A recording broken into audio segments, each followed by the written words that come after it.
Voilà, bonjour à vous, Alix et Marco. Madame, monsieur, bonjour. Merci de nous rejoindre dans ce premier point de l'actualité. Le chef de l'État, Alassane Ouattara, a échangé au palais présidentiel avec une délégation de chefs, des chefs des régions des Lagunes et Crampons. La situation sociopolitique au cœur de la rencontre. Les chefs se disent satisfaits au sortir des échanges avec le chef de l'État ivoirien.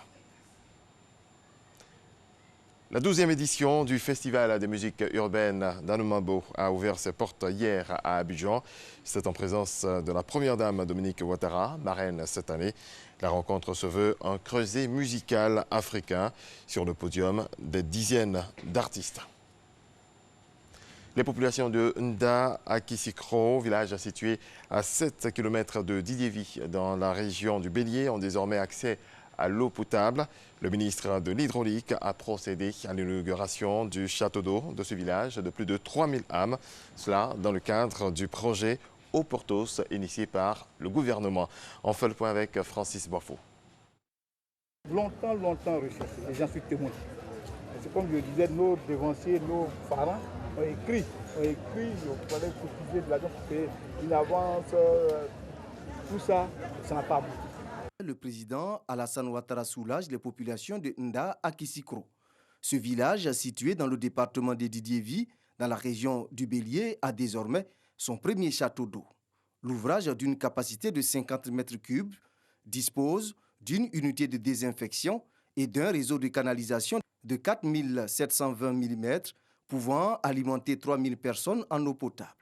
Coût de réalisation, 210 millions de francs CFA. Il a été inauguré par le ministre de l'Hydraulique.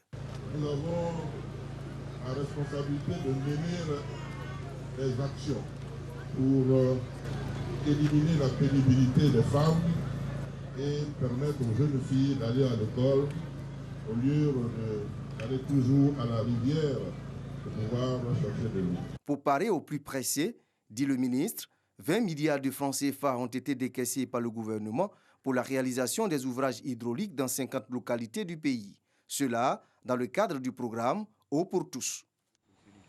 Le comité interétat de lutte contre la sécheresse au Sahel est réuni à Abidjan. Il travaille à la régulation du commerce informel dans la CEDEAO. Il s'agit de manière pratique de permettre un suivi régulier du commerce inter-État afin de mieux quantifier le flux ou alors les flux de marchandises transfrontaliers.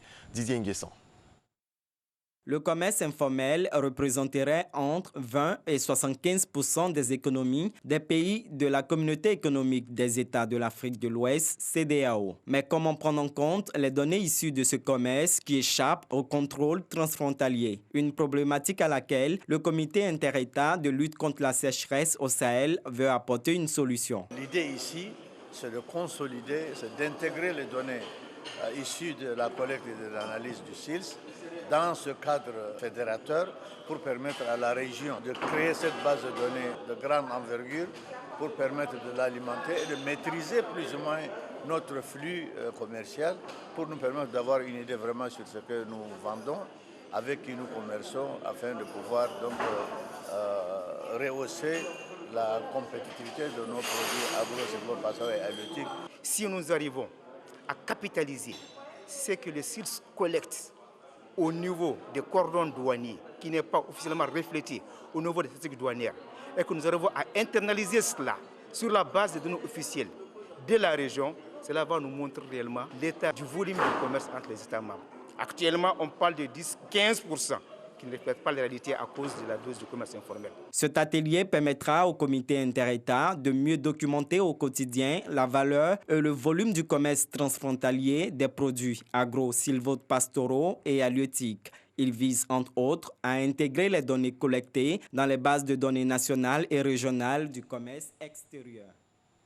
Voilà, c'est la fin de ce point d'information. On se retrouve à 6h30 pour développer l'actualité africaine.